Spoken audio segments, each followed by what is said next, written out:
ఈరోజు వేణుస్వామి గారితో మాట్లాడడానికి వచ్చేసాను. ఫస్ట్ నుంచి వేణుస్వామి గోల్డెన్ స్పూనేనా? పేదవాడిగా పుట్టడం మన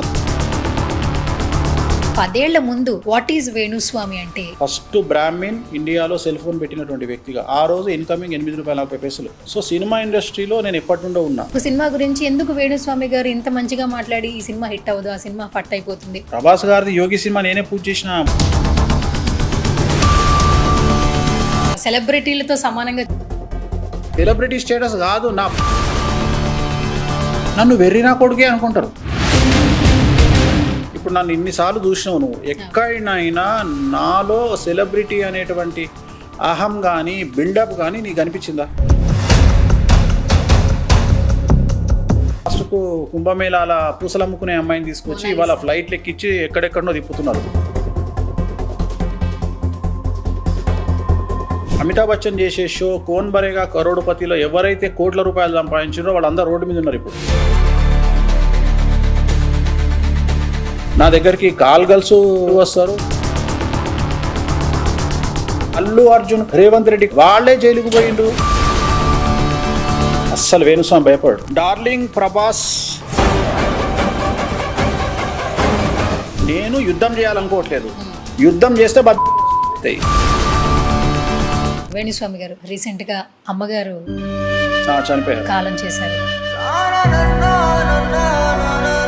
ఈయన చెప్తారా ఆవిడ గుర్తు చేసుకోవాలి? ఇక నా గురించి వచ్చినటువంటి వీడియోలు అవి ఎందుకంటే పాతకాల మనుషులు కదా. రెండోది ఏమవుతుందంటే ఆమెకు ఫోన్లు చేసి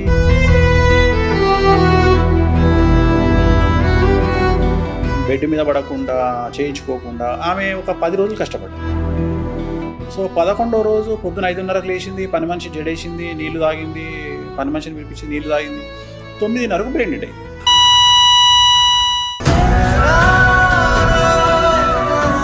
అందరికీ నమస్కారం, నేను మీ యాంకర్ సువర్ణ. ఈరోజు నాతో పాటు ఒక స్పెషల్ గెస్ట్ ఉన్నారు. బేసిక్ గా ప్రతి గెస్ట్ కి ఒక ఇంట్రడక్షన్ ఉంటుంది. ఈయన కనిపిస్తే ఇంట్రడక్షన్ అవసరం లేదు, ఈయన ఎక్కడుంటే అక్కడ ట్రెండింగ్ లో ఉంటారనమాట. కానీ ట్రెండింగ్ లో ఉన్న ఎంత ట్రోలింగ్ అయినా కూడా ఆయన ఇంటర్వ్యూస్ చూస్తూ ఉంటారు. సెలబ్రిటీకి ఉన్నటువంటి స్టేటస్ ఆయనకు ఉంది అని చెప్పడంలో ఎటువంటి అతిశయోక్తి లేదు. సో ఈ ఉగాది స్పెషల్ కింద నేను వేణుస్వామి గారితో మాట్లాడడానికి వచ్చేసాను. ఆయనతో మాట్లాడదాం. నమస్కారం వేణుస్వామి గారు. నమస్తే తల్లి, ఓం నమో వెంకటేశాయ. చాలా మంది ఏంటంటే సెలబ్రిటీలతో సమానంగా చూస్తూ ఉంటారు మిమ్మల్ని. చాలా తక్కువ మందికి ఆ స్టార్డమ్ కూడా వస్తూ ఉంటుంది. ఫస్ట్ ఆఫ్ ఆల్ ఎలా అనిపిస్తుంది చెప్పండి? పెద్ద ఏముంటదమ్మా, మనం చెప్పేది మనం చెప్తాం. ఆ సెలబ్రిటీ స్టేటస్ లో అవన్నీ నేను దేన్ని అన్నమయ్య సినిమాల అన్నమయ్య చెప్తాడు, 2 భార్యలు వచ్చి నగలు, చీరలు, పట్టు చీరలు అన్ని తీసుకొని అవి కౌంట్ చేసుకుంటుంటారు రోజు దగ్గర కూర్చొని. అప్పుడు అంటాడు, ఇవేమీ శాశ్వతం కావు కావు కావు కావు అంటాడు. సో ఎంత సెలబ్రిటీ స్టేటస్ పెరిగితే అంత రిస్క్ వస్తుంది, అంత సమస్యలు వస్తాయి. ఎట్లా అయిపోతుంది అంటే జ్యోతిష్యంలో ఇవాళ నెంబర్ 1 పొజిషన్లో నేనున్నా, ఎవరు అవునన్నా కాదన్నా. నేను చెప్పిన దాన్ని విమర్శించాలి అంటే ఒక జ్యోతిష్యుడే విమర్శించాలి.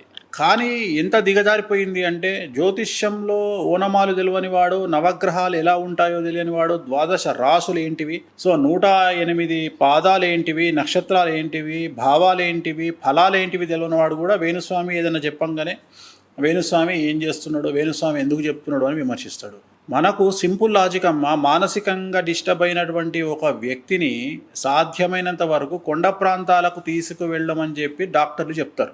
ఊటీ తీసుకెళ్ళండి, కొడైకెనాల్ తీసుకెళ్ళండి అని విన్నావు కదా. సినిమాలలో కూడా చూపిస్తారు.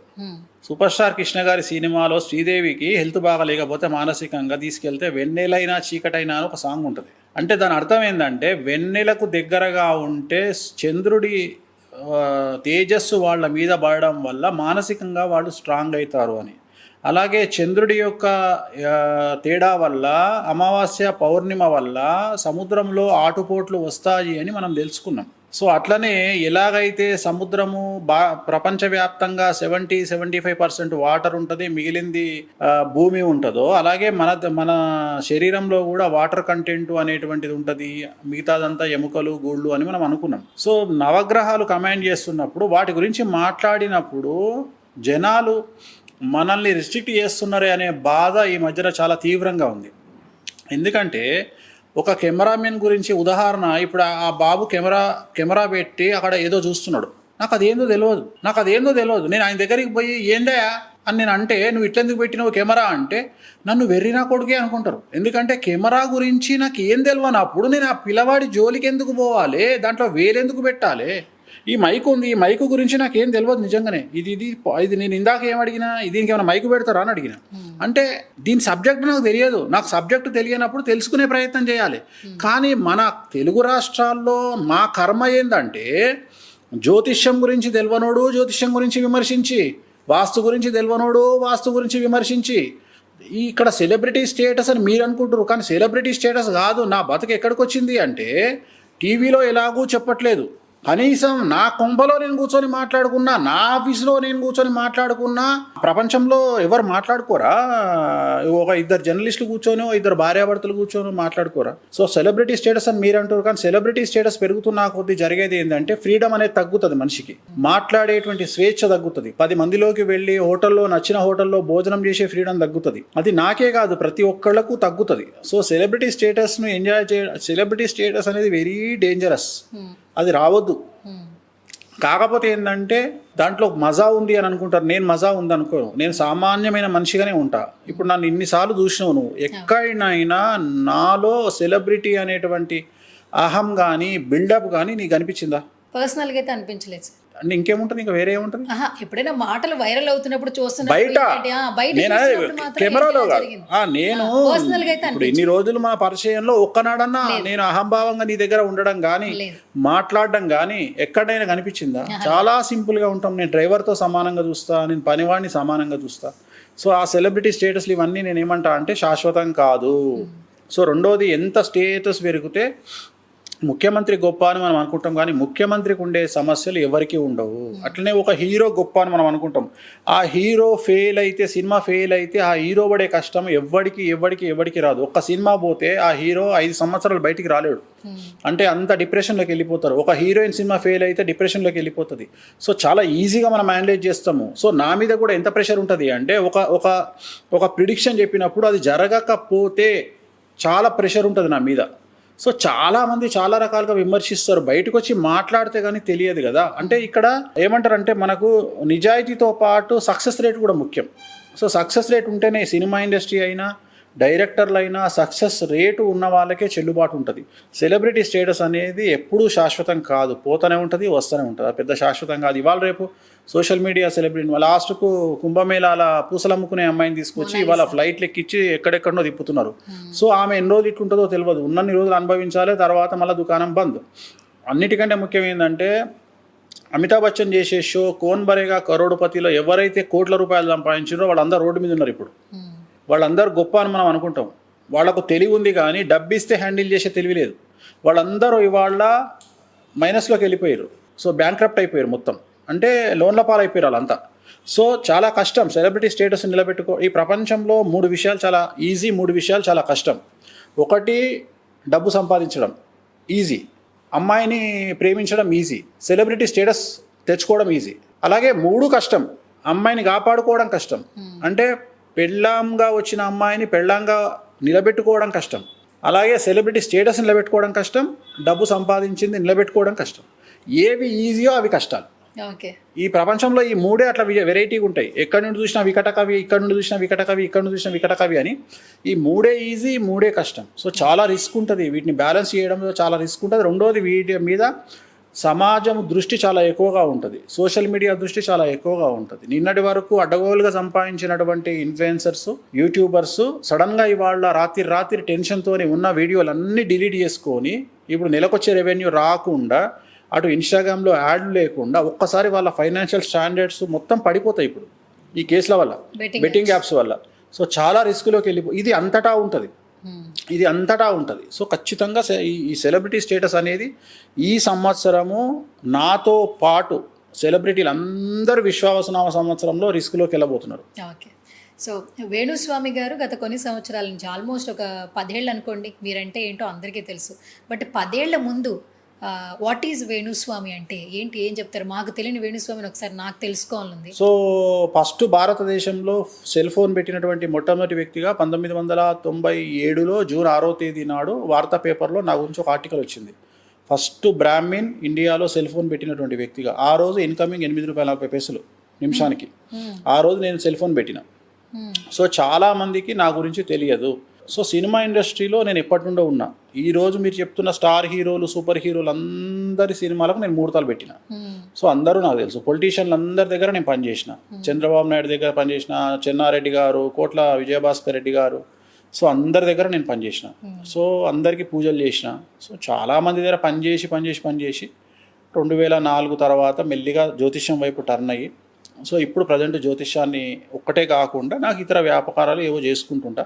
సో మొత్తం మీద జ్యోతిష్యం అనేది నా కొద్దిగా మనం సమాజంలో పేరు తీసుకురావాలనే ఉద్దేశంతో కష్టపడి రిస్క్ తీసుకొని ప్రతిరోజు ఎవరితో ఒకరితో దొబ్బులు తింటూ, ఎవరినో ఒకరితోని కాంట్రవర్సీలు ఫేస్ చేస్తూ, కారణం లేకున్నా ఆంధ్రప్రదేశ్ రాజకీయాల్లో ఏం చేంజ్ వచ్చినా, తెలుగు సినిమా ఇండస్ట్రీలో ఏ సమస్యలు వచ్చినా వేణుస్వామిని అడ్డం పెట్టి పైకి లేపంగానే వేణుస్వామి సబ్జెక్టులకు వస్తాడు, ఆ సమస్య పక్కకి వెళ్ళిపోతుంది. అంటే ఉదాహరణ, ఇప్పుడు ఎవరో ఒక హీరోయిన్కు సంబంధించిన భార్యాభర్తల ఇష్యూ రాగానే వేణుస్వామి ఇష్యూని పైకి లేపితే ఆ వాళ్ళ లొల్లి పక్కకు పోతుంది. అట్లనే ఇప్పుడు సినిమా ఇండస్ట్రీకి ఏదో సమస్య వచ్చింది అనగానే వేణుస్వామి ఇష్యూ పైకి లేపితే ఏదో వేణుస్వామిని పైకి లేపంగానే ఈ పక్కకి వెళ్ళిపోతుంది. అట్లనే ఇంకేదో సమస్య వచ్చింది రాజకీయంగా, వేణుస్వామిని పక్కకు లేపుదాం, ఏమైపోయినా అంటే మన హీరో విలన్ కొట్టుకొని కామెడియన్ మీద పడ్డట్టు ఉంది నా పరిస్థితి.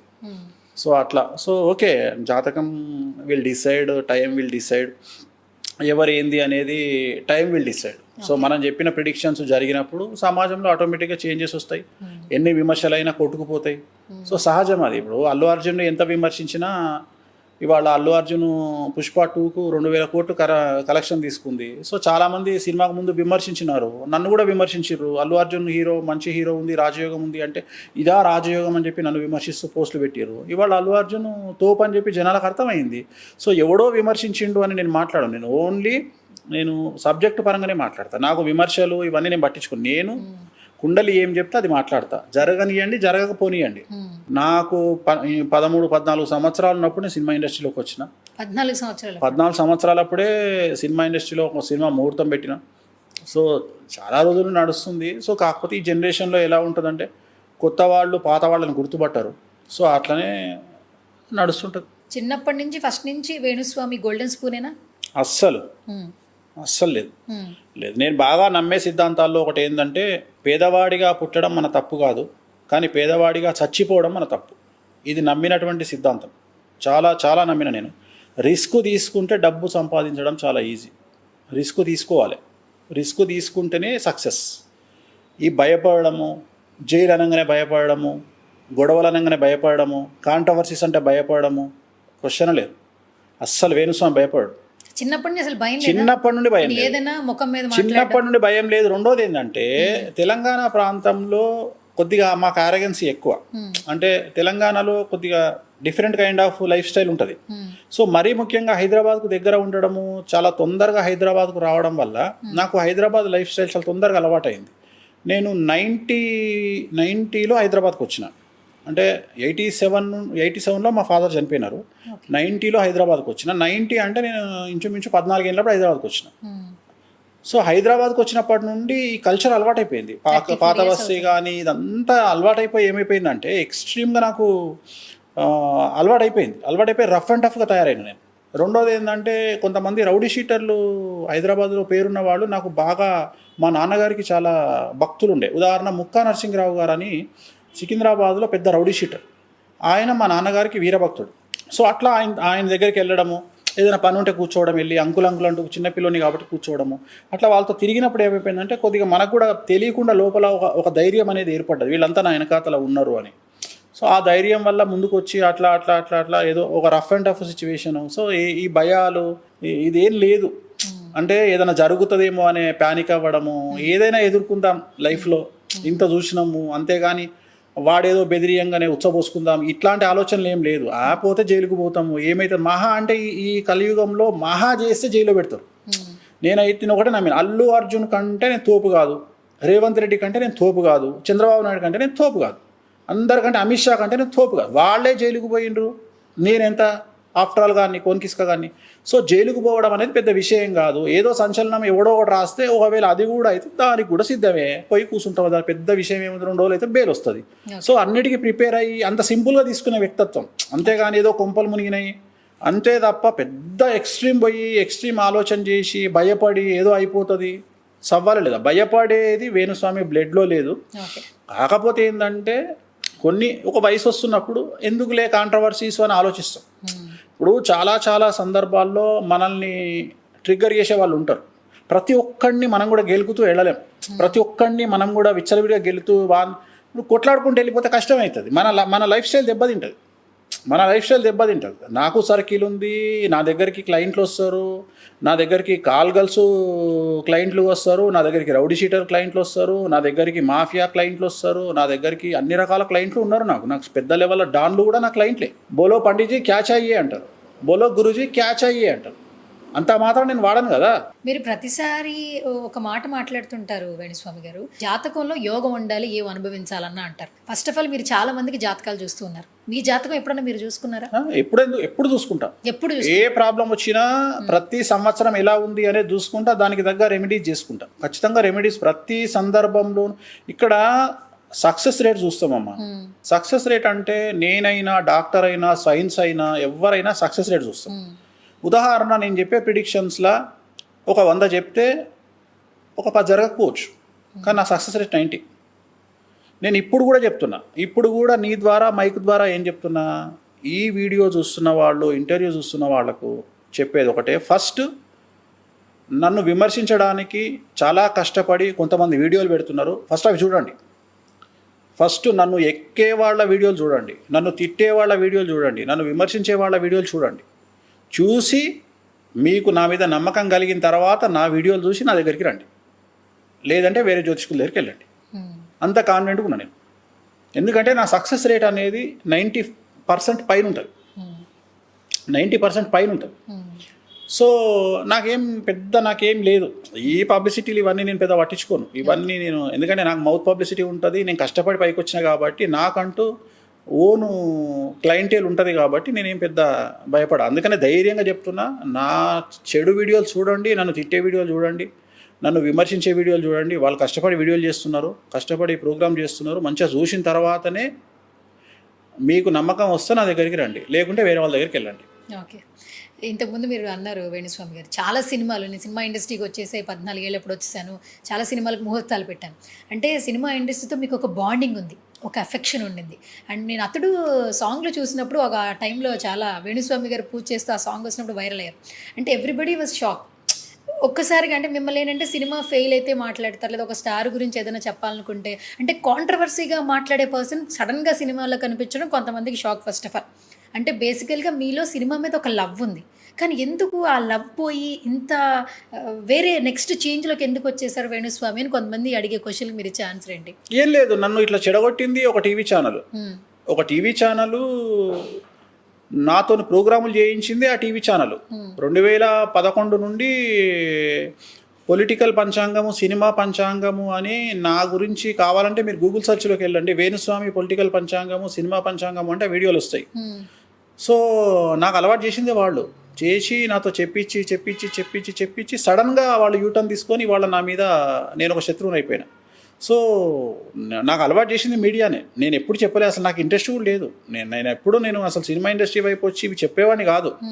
ఎవరు చెప్పాలి, కాంట్రవర్సీ చేయాలని ఎవరు అనుకుంటారు. కాకపోతే ఒకటి, నిజాలు చెప్పడం అంటే పబ్లిక్ లైఫ్లో సహజం కదా. ఇప్పుడు నిన్న పెట్టిర్రు, వేణుస్వామి దంపతులు ఆత్మహత్య చేసుకుంటారు అని పెట్టిరు, నిన్న తమ్మునేలు పెట్టిరు. నేనేం ఫీల్ కాలేదే, ఎందుకంటే కామన్ కదా. ఇప్పుడు నువ్వు అడిగిన సెలబ్రిటీ అని, సెలబ్రిటీకి సమస్యలు ఉంటాయి, సెలబ్రిటీ బతుకులే రోడ్ల మీద ఉంటాయి. చాలామందికి జ్ఞానోదయాలు కలుగుతాయి. మేము తోపులము తురుములు అనుకున్న వాళ్ళందరికీ జ్ఞానోదయాలు కలుగుతాయి. త్వరలోనే వాళ్ళలో మంచి మార్పును చూస్తాం, గాంధీ తాతలాగా మారిపోతారు. నేను రీసెంట్గా ఒక 2-3 వీడియోలు చూశాను వేణుస్వామి గారు. వేణుస్వామి ఏంటంటే ముఖం మీద మాట్లాడతారు, చాలామంది ఆస్ట్రాలజర్లు ముఖం మీద మాట్లాడలేరు. ఆల్మోస్ట్ మేము 90% వేణుస్వామిని సపోర్ట్ చేస్తున్నామని గత కొన్ని నెలల నుంచి నేను కొన్ని వీడియోస్ చూస్తున్నా. అంటే బిఫోర్ వరకు ఆ వీడియోస్ అయితే బయటికి రాలేదు. అంటే ఈ కొంతకాలంలో మీరు కొంతమంది అభిమానులు అయితే సంపాదించుకున్నారు యాజ్ ఏ ఆస్ట్రాలజర్, మీ మాటలకి మీరు చెప్పే విధానానికి నచ్చి. అట్లాగే తెలుగు ఫిల్మ్ ఇండస్ట్రీలో ఒక సినిమా బయటకు వస్తుందంటే ఆ హీరోకి చాలామంది ఫ్యాన్స్ వచ్చేస్తున్నారు. కటౌట్లు కట్టేస్తారు, పాలాభిషేకం చేస్తారు. ఆల్మోస్ట్ అందరూ అంటుంటారు తెలుగు కళామ్మ తల్లిని నమ్ముకుని ఎంతో మంది బతుకుతున్నారు. ఒక సినిమా బయటకు వస్తే వేల మందికి ఉద్యోగాలు, అన్నం పెడుతున్నారు. అలాంటి ఒక సినిమా గురించి ఎందుకు వేణుస్వామి గారు ఇంత మంచిగా మాట్లాడి ఈ సినిమా హిట్ అవ్వదు, ఆ సినిమా ఫట్ అయిపోతుంది నేను అన్నట్లు చెప్పట్లేదు కదా అని ఒకప్పుడు కామెంట్ చేశారు. యాక్చువల్లీ అప్పుడు ఏంటంటే మీకు కూడా నెగిటివ్ కామెంట్స్ వస్తూ ఉంటాయి. ఇంట్లో వాళ్ళు కానీ, వీణా గారు చూసినా, మీ అమ్మాయి చూసినా కూడా ఏంటంటే ఒక రకమైన నెగిటివిటీ అంటే మనకు తెలియకుండా కొంత నెగిటివిటీ యాడ్ అయిపోతుంది. ఎప్పుడైనా అనుకున్నారా నా టార్గెట్ ఒక హీరో కాదు, నా టార్గెట్ ఒక సినిమా కాదు, కానీ నేను కొంచెం నెగిటివ్ వేలో వెళ్ళిపోతున్నాను, మిమ్మల్ని మీరు ఎప్పుడైనా ఒక ప్రశ్నించుకున్న సందర్భం వచ్చింది? ఏం లేదు, నేను చెప్పేది ఏంటంటే జ్యోతిష్యం ఏం చెప్తుందో నేను అది మాట్లాడతా. నేను సొంత కవిత్వం వాడా, వేరే వాళ్ళు సొంత కవిత్వాలు వాడతారు. నాకు వేరే వాళ్ళకు తేడా ఏంది అంటే, నేను ఇంకొక విషయం ఏం చెప్తా అంటే, ఇప్పుడు క్యాన్సర్, నేను త్రివిక్రమ్ శ్రీనివాస్ను కాదు డైలాగులు రాయడానికి. త్రివిక్రమ్ శ్రీనివాస్ జులై సినిమాల అల్లు అర్జున్తో ఒక డైలాగ్ చెప్పిస్తాడు, ధైర్యం క్యాన్సర్ ఉన్నోని బతికిస్తుంది, అల్సరు ధైర్యం లేనోని చంపేస్తుంది అని. అది డైలాగ్ వరకే పరిమితం. క్యాన్సర్ వస్తే తెలుస్తుంది, కింద కూసాలు కదిలిపోతాయి. క్యాన్సర్ అనే నా దగ్గర క్యాన్సర్ పేషెంట్లు వస్తారు జాతకం చూపించుకోవడానికి. వాళ్ళల్లో ఉండే ఫియర్ ఏందో వాటితో మాట్లాడితే తెలుస్తుంది. సినిమా డైలాగ్లో మస్తు చెప్తాము. సో చాలా చాలా ధైర్యం కావాలి దేనికైనా కానీ చెప్పడానికి. సో నేను నెగిటివ్ గురించి ఎందుకు మాట్లాడుతున్నా అంటే, మీరు తెలుసుకొని సమస్యల నుండి బయటపడమని చెప్తున్నా కానీ మీరు నాశనం అయిపోమని నేను ఎందుకు కోరుకుంటా? అసలు పురోహితుడు అంటే నేను బ్రాహ్మణుడి, అల్టిమేట్గా పురోహితాన్ని కోరుకునేవాడు పురోహితుడు కదా. నేను ఎందుకు ఒక వ్యక్తి నాశనాన్ని కోరుకుంటా? ప్రతి విషయం జరిగే వరకు ఆగాలి కదా. ఇప్పుడు ఒకప్పుడు ఎయిడ్స్ వస్తే 2 ఏళ్ళలో చచ్చిపోయేటోళ్ళు. ఇవాళ ఎయిడ్స్ వస్తే మగవాళ్ళు అయితే 15 ఏళ్ళకి చచ్చిపోతున్నారు, ఆడవాళ్ళు అయితే 30 ఏళ్ళు బతుకుతున్నారు. ఎందుకు? ఆడవాళ్ళకు రీసైక్లింగ్ అవుతుంది కాబట్టి బ్లడ్ బతుకుతున్నారు. సో అట్లనే పాపం పండాలి అంటే, నేను చెప్పింది జరగాలి అంటే ఇట్ విల్ టేక్ టైం. నేను చెప్పిన 5 నిమిషాలకే చచ్చిపోడు కదా మనిషి. నేను చెప్పిన 5 నిమిషాలకే యాక్సిడెంట్ కాదు కదా. నేను 5 నిమిషాలకే సంచలనాలు జరగాయి కదా. నేను చెప్పిన టైం కోసం యూ విల్ వెయిట్ చేసిన తర్వాత వేణుస్వామి జ్యోతిష్యానికి పనికొస్తాడా, పనికిరాడా? సో వేణుస్వామిని విమర్శించిన వాళ్ళందరి పరిస్థితి ఏంది అనేది టైం విల్ డిసైడ్. అమ్మవారు, కామాఖ్య అమ్మవారు will decide, Venkateswara Swamy will decide. Okay, అయితే వేణుస్వామి గారు మంచి చక్కటి పాయింట్ చెప్పారు. యాక్చువల్లీ ఒక బాగా సమస్యలో ఉన్న ఒక వ్యక్తి హాస్పిటల్ చుట్టూ తిరిగేశాడు. ఎంతమంది డాక్టర్స్ ఉన్నా కూడా అతని రోగం అయితే నయం అవ్వట్లేదు. తను ఖచ్చితంగా ఒక 2-3 నెలల్లో చనిపోతాడు. అలాంటి పర్సన్స్కి జాతకం, జ్యోతిష్యం ఉపయోగపడుతుందా? శాస్త్రంలో ఏమైనా మార్పు వస్తుందా? ఒక 3 నుండి 4 సంవత్సరాల వరకు ఎక్స్టెండ్ చేయొచ్చు లైఫ్ను. నేను 2 నెలల్లో చనిపోతాడని చెప్పిన డాక్టర్లు మీరు 3 నెలల వరకు తను బతుకుతాడని చెప్పగలుగుతున్నారు. శాస్త్రంలో అలా ఉంది అంటే జ్యోతిష్యానికి అంత ప్రాముఖ్యత ఉందంటారా? దాన్ని అపమృత్యు గండం అంటారు. ఎయిమ్స్ నుండి ఒక 50 కిలోమీటర్ల దూరంలో కావాలని ఏం చేశారంటే, ఒక 50 పేషెంట్ల మీద ఒక రీసెర్చ్ జరిగింది. సో మృత్యుంజయ హోమాన్ని నిర్వహించారు 40 రోజులు. వీళ్ళందరూ కూడా 6 నెలల్లో చనిపోయేవాళ్ళు. వాళ్ళందరినీ తీసుకొని, వాళ్ళ గోత్రనామాలు తీసుకొని వాళ్ళకు దగ్గరగా ఈ ప్రోగ్రామ్ నిర్వహించారు. కావాలంటే మీరు యూట్యూబ్లో సెర్చ్ గూగుల్లో సెర్చ్ చేయండి, అబద్ధమేం కాదు ఇది. వాళ్ళందరిలో వాళ్ళు అనుకున్న స్థాయి మీద కంటే ఇంకొక 5 ఏళ్ళు వాళ్ళు ఎక్స్టెండ్ అయ్యేటువంటి అవకాశాలు వాళ్ళకు ఉన్నాయి. ఇప్పుడు జరిగింది, రిజల్ట్ వచ్చింది. సో ఇది జరుగుతుంది. ఇది అట్లనే నా దగ్గర ఉన్న క్లయింట్లలో చాలామంది క్లయింట్లు ప్రోస్టేట్ క్యాన్సర్తో వచ్చినటువంటి వాళ్ళు, విఐపీలు, అలాగే క్యాన్సర్తో వచ్చిన విఐపీలు, చాలామంది పూజలు జరిగిన తర్వాత బ్రతికిన సందర్భాలు ఉన్నాయి. సో వాళ్ళందరూ ఎక్స్టెండ్ లైఫ్ బ్రతికిన సందర్భాలు ఉన్నాయి, ఇంకా బ్రతుకుతున్న సందర్భాలు కూడా ఉన్నాయి. సో మిరాకిల్ జరుగుతాయి. కాకపోతే మనం ఏం చేస్తున్నాము అనేది క్వశ్చన్. ఇక్కడ మనము అవతలి వ్యక్తి దగ్గర తీసుకునే డబ్బులు మనము మన నెల మెయింటెనెన్స్కి తీసుకుంటున్నామా, లేకపోతే వాడి బ్రతుకు తెరువు కోసం వాడిని బ్రతికించడానికి తీసుకుంటున్నామా అనేది క్వశ్చన్. ఓకే. సో ఇక్కడ మన జీతము, లేకపోతే మన పెట్టుబడా, లేకపోతే మన స్వార్థం కోసం మనం వాడుకుంటామా డబ్బులు అనేది కాదు. అతన్ని బ్రతికించడానికి నువ్వు ఎంత స్పెండ్ చేస్తున్నావు అనేది ముఖ్యం. అంటే ఉదాహరణ, ఒక 5 కిలోల పూలు సరిపోతాయి అనుకున్న దగ్గర నేను 10 కిలోల పూలు తెప్పిస్తా. ఆ పూలు కూడా కాస్ట్లీ పూలు బెంగళూరు నుండి తెప్పిస్తా. సో ప్రతిదీ నేను వాడేది చాలా ఎక్స్ట్రీమ్ ఉంటుంది. ఉదాహరణ, మీరు మామూలు జామ పండ్లు వాడితే నేను థాయిలాండ్ జామ వాడతా. అట్లనే ఇప్పుడు ఉదాహరణ, నేను నైవేద్యం పెడతాను. నేను నాన్ వెజ్ పెట్టినప్పుడు పక్కా మేకది కాకుండా నేను దూకుడు పొట్టేలు మాంసం పెడతాం. అట్లనే ఫిష్ కూడా నేను అమ్మవారికి నైవేద్యం పెట్టే ఫిష్ కొర్రమీను పెడతా. అంటే ఇప్పుడు కామాఖ్య అమ్మవారు నాన్ వెజిటేరియన్ కూడా యాక్సెప్ట్ చేస్తారా? ఎందుకంటే నాన్ వెజిటేరియనే యాక్సెప్ట్ చేస్తారు. నాన్ వెజిటేరియనే యాక్సెప్ట్ చేస్తారు. ఓకే. అట్లా కొంతమంది దుర్మార్గులు నన్ను విమర్శించాలి కాబట్టి పండితులు నాన్ వెజ్ ఉండదు అని పండితులు చెప్తున్నారు. పండితులు చెప్పే తప్పు నాన్ వెజిటేరియనే ఉంటుంది. కామాఖ్య టెంపుల్కి ఎంటర్ కాగానే కనిపించేది నాన్ వెజ్ లిక్కరే. ఎందుకంటే చాలా మంది ఏమంటుంటారు సార్, ఒక రోజు ఒక పండగ వచ్చింది అనుకోండి, ఆ రోజు చక్కగా స్నానం చేసి నాన్ వెజ్ తినకూడదు దేవుడిని, ఇప్పుడు శ్రీకాళహస్తి వెళ్ళాము ఆ రోజు చాలా మంచిగా ఉండాలి, నాన్ వెజ్ తినకూడదు అంటుంటారు. అంటే అది దేవుడికి మనం అంటే దేశ కాలమాన పరిస్థితులు. ఉదాహరణ దసరా వచ్చింది, తెలంగాణలో ప్రతి ఇంట్లో మటన్ ఉంటుంది. దసరా ఎవరికి ప్రతీక? అమ్మవారికి ప్రతీక. తెలంగాణలో బోనాలు అని వస్తాయి తెలుసు కదా. ఆ బోనాలు తెలంగాణలో 40 రోజులు సాగుతాయి. 40 రోజులు ప్రతి ఆదివారం ఆల్మోస్ట్ అందరి ఇళ్లలో మటన్ చికెన్ ఉంటుంది. అంటే దేశ కాలమాన పరిస్థితులు. సో శ్రీకాళహస్తికి తిరుపతికి నాన్ వెజ్ తిని అది దక్షిణాచార పూజలు. వెంకటేశ్వర స్వామి దగ్గరికి నాన్ వెజ్ తిని పోము. ఇంకొక క్వశ్చన్ అడుగుతా, స్నానం చేసి కదా దేవుని దగ్గరికి పోవాలి. మరి 1998కి పూర్వం ఎవరన్నా తిరుపతికి పోయిన వాళ్ళు ఉన్నారా? సో తిరుపతికి పోతే ఏమవుతుంది? 14 గంటలు 15 గంటలు లైన్లో నిలబడి దర్శనం చేసుకోవాలి. నేను చేసుకున్నా. మరి అప్పుడు స్నానం ఎక్కడ చేసినావు? నాకు ఆన్సర్ ఇవ్వాలి కదా. స్నానం ఎక్కడ చేసినావు? స్నానం చేయలేదు. ఇప్పుడు మరి తిరుపతిలో దర్శనానికి వెళ్తుంటే కరెక్ట్గా మనము విమాన గోపురం యువతలకి పోతుంటే ఒక బ్రిడ్జ్ లాగా వస్తుంది. ఆ బ్రిడ్జ్ యువతల లెఫ్ట్ సైడ్ లెట్రిన్ ఉంటుంది. మరి లెట్రిన్ పోయినోడు డైరెక్ట్ దర్శనానికి పోవచ్చా? స్నానం చేసి పోవాలి కదా. అంటే ఇక్కడ అంతఃశుద్ధి, బాహ్య శుద్ధి కంటే అంతఃశుద్ధి ముఖ్యము. వెంకటేశ్వర స్వామి వారిని దర్శనం చేసుకునే కష్టం అనుకున్నప్పుడు నువ్వు ఆయన దగ్గరికి స్నానం చేసిపోయినావా, స్నానం చేయకుండా పోయినావా, ఇవన్నీ ఆయన ఆలోచించాడు. సో అక్కడ దక్షిణాచారం. సో అదే వామాచారం. ఇప్పుడు ఉదాహరణ కాశీకి పోయినా, ఎప్పుడన్నా కాశీకి పోతే కాలభైరవం దగ్గర బంగు ఎక్కిస్తారు, తర్వాత మందు ఎక్కిస్తారు, లిక్కర్ పోస్తారు. అక్కడ మన ఓంకారేశ్వర్ కాలభైరేశ్వర స్వామి టెంపుల్లో కూడా నీకు మందు ఎక్కిస్తారు, డైరెక్ట్గా మందు పోస్తారు. తారాపీఠలో తారాదేవికి డైరెక్ట్ మందు తాగిస్తారు. సో ఇప్పటికి కూడా అమ్మవారికి అభిషేకము లిక్కర్తో చేసే దేవాలయాలు భారతదేశంలో 100ల సంఖ్యలో ఉన్నాయి. 10ల సంఖ్యలో కాదు, 100ల సంఖ్యలో ఉన్నాయి. కాకపోతే మనము హైదరాబాదు దాటకుండా మూర్ఖపు మాటలు మాట్లాడే వాళ్ళు చాలా మంది ఉంటారు. నువ్వు ఎక్స్ప్లోర్ చేస్తే నీకు అర్థమవుతుంది కదా. ఇప్పుడు నువ్వు ఎక్స్ప్లోర్ చేస్తే డబ్బులు ఖర్చు పెట్టుకొని 4 పైసలు పెట్టుకొని ఎక్స్ప్లోర్ చేస్తే. రెండవది, ఈ విషయంలో దేవుణ్ణి నమ్మేవాడికి దేవుడితో పని, దేవుడిని నమ్మని వాడికి దేవుడితో పని ఉంది. ఇప్పుడు దేవుడిని నమ్మనోడు దేవుని దగ్గరికి పోతాడా? పోడు. వాడు కూడా ఇలా విమర్శిస్తాడు. వాడు వాస్తవంగా నాస్తికుడు. వాడు దేవుడి గురించి Venu Swamy non veg Venu Swamy non veg పెట్టుకుంటాడు, లిక్కర్ పెట్టుకుంటాడు, ఏమన్నా చేసుకుంటాడు రా అయ్యా. నీ సబ్జెక్టు కాదు, నువ్వు నాస్తికునివి, నీ దుకాణం నువ్వు చూసుకో. నా దగ్గరికి ఎందుకు వస్తున్నావు? నా దగ్గర అంటే మనకు ఏమైపోయిందంటే, నేను అదే ఇందాక చెప్పింది, నీకు సబ్జెక్టు లేకున్నా ప్రతి విషయంలో దూరడము మనకు బాగా తెలుగులోకి అలవాటైపోయింది. విమర్శించుడు బాగా అలవాటైపోయింది మనకు. అది అలవాటు దేవుడే మారుస్తాడు. ఓకే. సో వేణుస్వామి గారు రీసెంట్గా అమ్మగారు చనిపోయారు, కాలం చేశారు. ఇంతకు ముందు వరకు వీడియోలు మీ దాంట్లోనూ వాణి గారి ఇన్స్టాలో చూస్తూ ఉండేవాడు. అంటే కొన్ని సంవత్సరాల నుంచి ఏంటంటే మన ఇంట్లో వాళ్ళతో ఉన్నటువంటి అనుబంధం ఎప్పటికీ, తల్లితో ఒక కొడుకుకు ఉన్నటువంటి అనుబంధం ఎప్పటికీ ఉంటుంటుంది. కానీ ఒక్కసారిగా వాళ్ళు మనకు దూరం అయినప్పుడు బాధపడుతూ ఉంటాం. సో అమ్మగారు కాలం చేసినప్పుడు ఈయన చెప్తారా, ఆవిడ గుర్తు చేసుకోవాలి, లేదా మీ అమ్మాయి ఇంకొంచెం పెరిగే వరకు కూడా ఉండాలని ఖచ్చితంగా అందరికీ ఉంటుంది. అయితే జాతకరీత్యా ఆమె జాతకంలో ఉండింది. మార్చి వరకు పోతుంది అనుకున్నా నేను, ఈ నెల పోతుంది అనుకున్నా. కానీ ఏమైందంటే ఇక నా గురించి వచ్చినటువంటి వీడియోలు అవి, ఎందుకంటే పాతకాల మనుషులు కదా. రెండోది ఏమవుతుందంటే, ఆమెకు ఫోన్లు చేసి, ఇప్పుడు వాళ్ళ చెల్లెళ్ళు ఉన్నారు, వాళ్ళ చెల్లెలు ఫోన్ చేసి, అక్క వాడి గురించి టీవీలో వస్తుంది, అట్లా చెప్తుర్రే ఇట్లా చెప్తుర్రే, అదంటనే ఇదంటనే అనే వరకు పెద్ద మనుషులు కదా, కొద్దిగా ఎఫెక్ట్ అవుతారు. కొద్దిగా ఎఫెక్ట్ అయ్యింది. అంటే నేను చెప్పినా, నీకు తెలుసు కదమ్మా నా గురించి, ఎందుకు టెన్షన్ పడుతున్నావే నువ్వు, టెన్షన్ పడ, ప్రశాంతంగా ఉండు నువ్వు అన్నా. కానీ ఏదో టెన్షన్ ఉండే. సరేలే, నా జాతకరీత్యా కూడా ఆమెకు, నా జాతకంలో ఆవిడకు గండం ఉంది.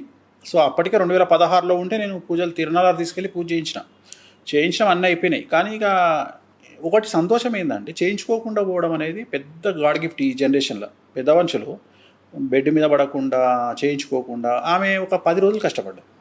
సో 11వ రోజు పొద్దున 5:30కు లేచింది, పని మనిషి జడేసింది, నీళ్లు తాగింది, పని మనిషిని పిలిపించింది, నీళ్లు తాగింది. 9:30కు బ్రెయిన్ డెడ్ అయింది. ఛాన్స్ కూడా ఇవ్వలే.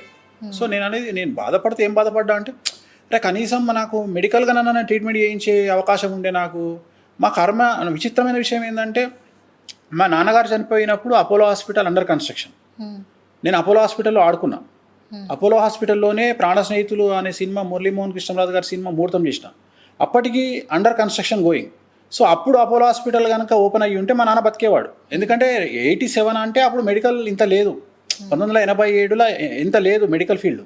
సో అప్పుడు అపోలో హాస్పిటల్ అండర్ కన్స్ట్రక్షన్లో ఉండి మా నాన్నకు అప్పుడు మెడికల్ అందుబాటులో లేకుండా చనిపోయింది. ఇప్పుడు ఈమెనేమో నాకు అవకాశం ఇవ్వకుండా చనిపోయింది. అంటే అట్లీస్ట్ హాస్పిటల్ తీసుకుపోయినాక ట్రై చేసి చనిపోతే అరే అనుకుంటాం, కానీ కనీసం హాస్పిటల్కు తీసుకెళ్లే అవకాశం కూడా ఇవ్వలేదు. అంటే 10 నిమిషాల ముందు వరకు కూడా హ్యాపీగా మాట్లాడిన మనిషి సడన్గా బ్రెయిన్ డెడ్ అయ్యి చనిపోయింది. చాలా సడన్గా బ్రెయిన్ డెడ్ అయింది. సో నాకు అనిపించింది ఏంటంటే ఓకే, భగవంతుడు కష్టం లేకుండా తీసుకుపోయిండు, అసలు కష్టం అనేది లేకుండా, అంటే ఆమె బెడ్ మీద పడి ఆ కష్టం అంతో ఇంతో చేయించుకోకుండా చాలా హ్యాపీగా పోయింది. సో అందుకని, కాకపోతే మా సంప్రదాయం ప్రకారం నేను బాగా నమ్మేది ఏంటంటే తల్లిదండ్రులకు పితృ కార్యక్రమాలు అంటే పెళ్లి కంటే గొప్పవి. పితృ కార్యక్రమాలు అంటే దినవారాలు కానీ, దహనం కానీ, ఇవన్నీ మాసికాలు కానీ, సంవత్సరికం కానీ, పెళ్ళి కంటే చాలా గొప్ప కార్యాలు ఇవన్నీ పితృకార్యాలు. సో అందుకని చాలా గ్రాండ్గా 12 రోజుల వరకు చాలా గొప్పగా చేసినాం కార్యక్రమాలు. అంత పందులను పిలిచి చాలా గొప్పగా చేసినాం. ఇప్పటికి కూడా మాసికాలు కానీ, ఉణమాసికం కానీ, ప్రతిదీ పక్షం కానీ అన్నీ రెగ్యులర్గా శాస్త్ర ప్రామాణికంగా పర్ఫెక్ట్గా చేస్తాం. సో అంతే, అంతకంటే ఏముంది. అమ్మగారు ఆల్మోస్ట్ కొన్ని వినడం వల్ల ఇలా అయిందని అంటున్నారు. మీ అమ్మ ఏమన్నా చెప్తుందా, డాడీ నువ్వు ఇంత మంచిగా ఉంటావు, నలుగురికి ఏదో సేవ చేయాలని ఉంటావు, హెల్ప్ చేస్తూ, బట్ ఆన్ కెమెరా మీరు మాట్లాడే మాటలకి మీరు పర్సనల్గా తెలిసిన పర్సన్స్ ఖచ్చితంగా వేరియేషన్ ఉంటుంది. మీ వెనకాల ఒక 10 మంది 15 మంది ఉంటారు మేబీ మీ కింద పనిచేసేవాళ్ళు, కానీ నా కింద పనిచేసే వాళ్ళు అంటే చూడరు. మీరు కావచ్చు, వాణి గారు కావచ్చు. ఈవెన్ ఆమె ఇన్స్టాగ్రామ్ ఓపెన్ చేస్తే ఇంట్లో ఆవిడ వంట మనిషితో కాఫీ తాగే విధానం కూడా ఇంట్లో పెట్టుకుని వాళ్ళ అవసరాలు తీర్చుకుంటూ ప్రతిదీ గిఫ్ట్స్ ఇస్తూ, వేణుస్వామి దగ్గరికి ఇంటర్వ్యూకి వెళ్తేనే అందరికి ఒక వెంకటేశ్వర స్వామి ఫోటో ఇస్తాడరా అని చెప్పి అందరూ అంటుంటారు. బేసికల్గా యాజ్ ఎ పర్సన్ చాలా లైక్ చేస్తాం వేణుగారు. బట్ ఏంటంటే కొన్ని టాపిక్స్, ఇప్పుడు ప్రభాస్ గారే ఉన్నారు, నేను చాలా లైక్ చేస్తాను, అందరికీ డార్లింగ్ ప్రభాస్ అంటే అందరికీ చాలా ఇష్టం. కానీ ఏదైనా ఒక టాపిక్ వచ్చినప్పుడు వెంటనే గుండెల్లో గుబులు వచ్చేస్తుంది. అంటే మీ మీద ఉన్న ఇష్టం కూడా అటువైపు వెళ్ళిపోయి ఏమన్నా నెగిటివ్ వచ్చేస్తుందేమో అన్న ఫీలింగ్ వచ్చేస్తుంది. అవునమ్మా, ఇప్పుడు నేను ఒక వ్యక్తి గురించి మాట్లాడినప్పుడు అది నిజమా కాదా అనేది సంఘటన జరిగిన తర్వాత కదా తెలుస్తుంది. అవునా? సో అది ప్రేమగా మారే అవకాశం కూడా ఉంది కదా. మీరు త్వరగా మా డార్లింగ్ మీద ప్రేమ ఎప్పుడు చూపిస్తారని మేము చూస్తున్నాం. నేను చూపిస్తూనే ఉన్నా కదా. చూపిస్తారా? నేను ఇప్పుడు లాస్ట్ 4 ఇంటర్వ్యూలలో నేను సంతోషంగా పెళ్లి చేసుకోవాలని ఇంట్రెస్టే ఉంది కదా నాకు. ప్రభాస్ గారు ఎప్పుడు పెళ్లి చేసుకుంటారా అని ఆలోచించే వాళ్ళలో నేను ఒక్కడమ్మా. ప్రభాస్ గారిది యోగి సినిమా నేనే పూజ చేసిన. నా క్వశ్చన్ ఏది యాక్చువల్లీ, చాలా సినిమాలు పూజలు చేశారు కదా, ఎప్పుడు ప్రభాస్ గారిని లైవ్ లో చూసారా? యోగి సినిమా చేశారు. యోగి సినిమా చూసిన తర్వాత శంఖం సినిమాకే ఏదో ఆయన ఒకటి దీనికి వచ్చిర్రు. పర్సనల్ చూడడం ఏంటమ్మా, నా సీతాఫలాలన్నీ ఆయనకు పంపిస్తే, సీతాఫలాలు మా ఫామ్ హౌస్లో పండే సీతాఫలాలన్నీ ప్రభాస్ గారికి పంపిస్తాము. ప్లస్ ప్రభాస్ గారి కళ్ళద్దాలంటే నాకు ఇష్టము. రెండోది, ఇంత అడావిడి జరుగుతుంటే ప్రభాస్ గారు నాకు ఇచ్చిన మోటివేషన్ ఏంటి అంటే, darling any publicity is good publicity అని చెప్పారు. ఇప్పుడు నేను అనే పాయింట్ ఏంటంటే, సినిమా హీరోల పేరు మీద ఫ్యాన్స్ కొట్టుకుంటారు కానీ హీరోలు కొట్టుకోరు కదా. సో ప్రభాస్ గారికి నాకు ఉన్నటువంటి రిలేషను మంచి రిలేషను. సో ఇక్కడ జనాలు అర్థం చేసుకునే విధానం వేరు. నేను అదే చెప్తున్నా, నేను అన్నింటినీ బయటికి పెట్టలేను. నా దగ్గరకు వచ్చే సెలబ్రిటీలు అందరి గురించి నేను బయటికి చెప్పలేను. అంటే బయట వస్తున్న ఆడియో కాల్స్ కావచ్చు, ఇవన్నీ మాట్లాడుతుంటే ఏంటంటే ఏది జరుగుతుంది, ఏం మాట్లాడుతుందో తెలియదు, కొంత నెగిటివిటీ. ఇప్పుడు నేను అనేది ఏంటంటే తల్లి, ఆడియో అనేది మనం స్వేచ్ఛగా మాట్లాడుకునేది నా ప్రైవసీ అమ్మ. నేను నా బెడ్రూమ్లోనో, నా బాత్రూంలోనో, నా రూమ్లోనో మాట్లాడుకునే దాన్ని కూడా నువ్వు దాన్ని వాడుతున్నావు అంటే అది నీ విచక్షణకే వదిలేస్తా. నేను అనే పాయింట్ ఏంటంటే, ఇప్పుడు నా దగ్గర 190 మంది ఇన్ఫర్మేషన్ నా దగ్గర ఉంటుంది. రెండోది, నేను నా ఆఫీస్లో కూర్చుంటే నా దగ్గరికి బ్యూరోక్రాట్లు వస్తారు, జర్నలిస్టులు వస్తారు, ఐపీఎస్లు వస్తారు, మీడియా ఛానల్ అధిపతులు వస్తారు, యాంకర్లు వస్తారు, స్టింగర్లు వస్తారు. అర్థమైందా? స్టింగర్లు వస్తారు. సో ఆ స్టింగర్లలో ప్రాణాలకు తెగిడ్చే స్టింగర్లు కూడా ఉంటారు నా దగ్గరకు వస్తారు, చేయించుకుంటారు. సో చాలామంది వస్తారు. నా దగ్గర ఉన్న ఇన్ఫర్మేషను కంటిన్యూగా సెన్సేషన్ కావాలి అంటే మన తెలుగు ఛానల్స్ అన్నిటికీ ఫీడ్ ఇచ్చిన ఒక 2 సంవత్సరాలు అయిపోతుంది, ఇంకా ఉంటుంది నా దగ్గర. నేను ఒకవేళ సంచలనాలు ఇవ్వాలంటే నేను టీవీ ఛానల్ అధిపతుల గురించి సంచలనాలు ఇస్తా, టీవీ న్యూస్ రీడర్ల గురించి సంచలనాలు ఇస్తా. సో చాట్ల దగ్గర నుండి నా దగ్గర ఉంటాయి. చాట్ ఉంటుంది కదా, చాట్ హిస్టరీ కూడా ఉంటుంది, వాట్సాప్ చాట్. ఎందుకంటే నేను ఎవరి దగ్గరికి పోను, నా దగ్గరికి వచ్చినోడే నాకే చెప్పుకుంటాడు, సార్ మిమ్మల్ని వాడు తిడుతుండు కదా, వానికి సంబంధించిన సీక్రెట్ నా దగ్గర ఉంది, మీరు తీసుకోండి అంటాడు. నాకు ఏం పని అమ్మా, నేనన్నా గంగలవాడు సావు నువ్వు వాడు, నాకెందుకురా అయ్యా ఇవన్నీ నాదే. నేను పొద్దుగాల లేస్తే నా జాతకాలు, నా లొల్లి, నా పెన్నాంకి టైం ఇవ్వాలి, నా బిడ్డకు టైం ఇవ్వాలి, మిగిలితే ఇంత స్విమ్మింగ్ చేసుకోవాలి. నాకు స్విమ్మింగ్ అంటే పిచ్చి, ఇంకంతకంటే ఏముండదు. పోతా స్విమ్మింగ్ చేసుకుంటా. నాకు ఇప్పుడు నేను యుద్ధం చేయాలనుకోవట్లేదు. యుద్ధం చేస్తే బద్దలు భాషింగాలు అవుతాయి. నేను వద్దనుకుంటున్నా. నేను నా తరపున నేను కూల్, నా పనేదో నేను చేసుకుంటున్నా.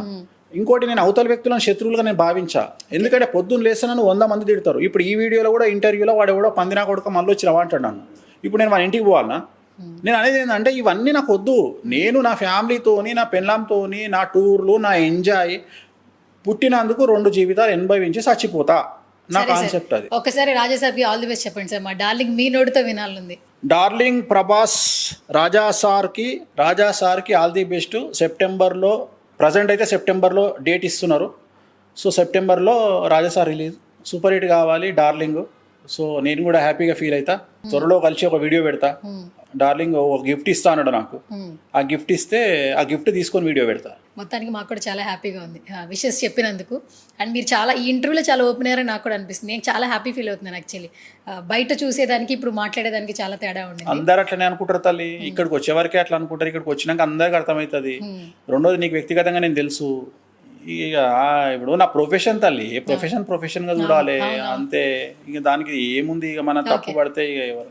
ఓకే, సో చివరిగా ఆస్ట్రాలజీలు అందరిలో కూడా మీరే ఫస్ట్ అనుకుంటా రేంజ్ రోవర్ కారు వాడుతున్న పర్సన్.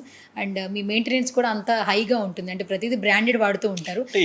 మీ బట్టలు కూడా లగ్జరీగా బతకాలి అంతే. మీ బట్టలు ఎల్లో ఎక్కువ చూస్తుంటా, అంటే నేను బాగా పసుపు రంగుతో ఉన్నటువంటి అవి ఎక్కువ చూస్తుంటారు. కామాఖ్య అమ్మవారి దగ్గరికి వెళ్ళినప్పుడు ఎరుపు రంగులు, ఎరుపు, రాజశ్యామల, పసుపు, బగాళముఖి అంతకు ముందు ఎప్పుడు చూసినా కూడా అవే కనిపిస్తాయి. ఈ రంగులకి ఏమైనా ఉందా, అర్థం ఉందా, లేదా మీ జాతకం ప్రకారం వేసుకుంటారు? లేదు. పసుపు రంగు అనేది గురుబలం ఇస్తుంది. బగాళముఖి, రాజశ్యామల ఎరుపు రంగు. సో అట్లా అమ్మవారిని బట్టి నేను చేసే పూజలను బట్టి నేను డ్రెస్సులు వేసుకుంటా. ఎందుకంటే మా మీద చాలా ఎఫెక్ట్ ఉంటుంది. ఆ పూజలు చాలా పవర్ఫుల్ పూజలు. అవి చేసేటి ఆర్డినరీ పూజలు కాదు. అవి ఎవ్వరు చేయలేరు. వాటిని విమర్శించడం చాలా ఈజీ, చేయడం చాలా కష్టం. ఎందుకంటే బాగా రిస్క్తో కూడుకున్నది. ఖచ్చితంగా నాన్ వెజ్ లిక్కర్ లేకుండా ఆ పూజలు చేయలేము. సో ఖచ్చితంగా అవి చేయాలంటే కొన్ని నియమాలు ఉంటాయి. అందుకని ఆ బట్టలు వేసుకొని చేయాలి అవి. అందుకని వాటిని వాడుతాం. ఓం నమో వెంకటేశాయ.